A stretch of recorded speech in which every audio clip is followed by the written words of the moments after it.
What is good, everybody? And it's your boy Cab back with another Xenoverse 2 TP Shop update video for you guys. Now, I will say I was actually able to get online. I don't know if the servers are actually working or not. This is something that happened to me yesterday where I was able to access the actual online servers and look at the metal shop, be able to go into an online lobby. I was able to for like 15-20 minutes before it stopped working again, and that is an issue that is still going on in Xenoverse 2 right now with these servers. I don't know what happened. They just completely went down for no reason. It seems like a day or two ago at this point in time, but at least we are able to get in. We are able to look at the metal shop right now. With that being said, let's just jump straight into it before something happens with the server and it disconnects us. I was honestly a little bit scared while we were connecting right there, but getting it started with the artworks, my boys, there are some good artworks this week around, in my opinion. We got this one of Beast Gohan and Orange Piccolo, which is one that I like. I like this one of Gohan and Piccolo as well. Both very, very cool artworks in my opinion. There's some cool story mode screenshots like this one. This one of Kid Buu is one of my favorite story mode screenshots. Like, he just looks fire in that loading screen right there. This one of Frieza is not too bad. In terms of like actual artworks though, this one of Goku is one of my favorites right here with the Dragon Fist. I think it's a very cool one. The Hirudegan and Tapion one is another very cool one. So in artworks, if you have not gotten these at this point in time, there are some very cool ones that are available. And keep in mind, again, we are in the STP side of things because we want to be able to see the custom outfits along with the custom auras as well. Everything else though is in the TP shop. If you go to that side of it, and it is priced like this right here. I believe these will be 300 TP medals for these artworks. Like, most of the things are priced the same for STP medals and TP medals on Xenoverse 2. But moving on to the mascot side of things, guys, including the auras, we have the legendary Super Saiyan aura and the Rose aura. I don't think these are going to be changing anytime soon, considering, well, that they haven't in like the last 3-4 weeks, literally ever since the festival came out and these were released. These have been in the TP shop every single week. But besides that, in terms of actual mascots, these are the ones that are available for you guys in terms of the colors. Moving on to the gift side of things, we got the first gift for Goku, which gives you the Journey to the West costume. We got gift 2 for Videl, giving you the Santa costume version for the custom of her. And then we got the gift for Mirror, which lets you unlock him for the Crystal Raid boss battles. Now moving on to the Super Souls, there is a new Super Soul from DLC 17, but it is just absolutely trash.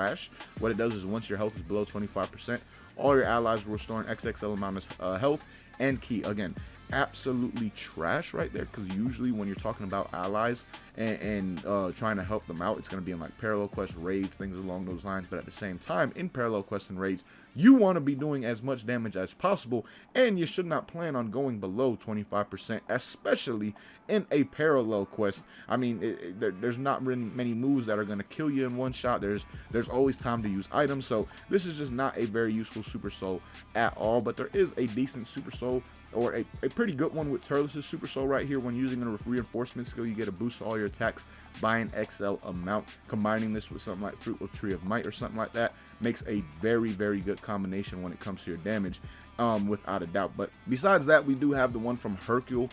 Basically, it's one that is very, very annoying for partner Hercule in particular. But what it does is once only when using an evasive skill, it restores your stamina by an XL amount, essentially giving you those 3 bars back once you do use your evasive. And then also when using Miracle Kneel, it restores 2 bars of stamina each and every single time you do use it. So a very annoying Super Soul right there that a lot of people have experienced when it comes to custom Hercule, but it can be used on a CAC in a very annoying way at the same time. But moving on, guys, to the clothing side of things, this week around in terms of clothing, in terms of the custom outfits, a little bit disappointed because we only have the bandages, the mummy costume. Like that's the only custom outfit available, and I went through to see if maybe there was like a single piece, because that has happened before where there was like a single piece of clothing from one of the outfits that was made available. I believe Broly's outfit is one that did that for sure. So I went through to see if that was something that maybe happened this week, and that was not the case. Literally the only custom outfit this week around is the bandages, the mummy, which I don't understand, considering it's like one of the least favorites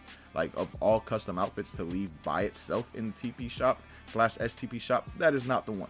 But moving on to skills, really noteworthy skills, I guess you could say Divine Retribution, Spirit Stab, Dual Masenko, and Sudden Death Beam if you're someone who did not have the game in the earlier phases or have not had the game for quite some time. But if you had, you should definitely have bought all of these skills at this point. So really just want to talk about the dual skills. We got dual dragon fist and dual meteor explosion, which again, these aren't ones that are any kind of new, like they haven't dropped in the last few DLCs. These are some of the first dual skills right here when it comes to dual ults on Xenoverse 2. So again, nothing really special or noteworthy at all when it comes to the skill side of things, but figured I'd show it just in case anybody would be asking. And that, my boys, is this week's TP/STP shop update. Everything you do need to know about it. Let me know your thoughts down below in the comments, and if there's anything that you will be buying this week around when it comes to the shop. Personally, I think there's a couple good artworks, but besides that, I mean, there's some super souls that could be buyable, but for the most part, this week's TP/STP shop update did not feature anything that great, nothing that, like, you know,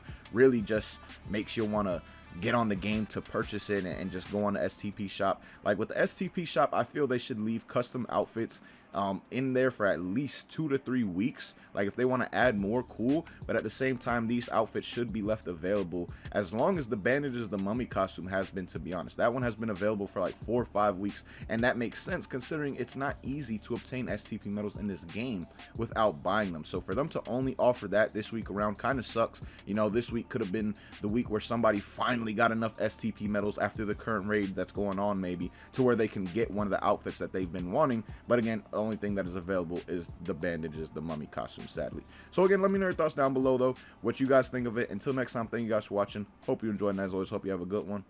Hey, y'all.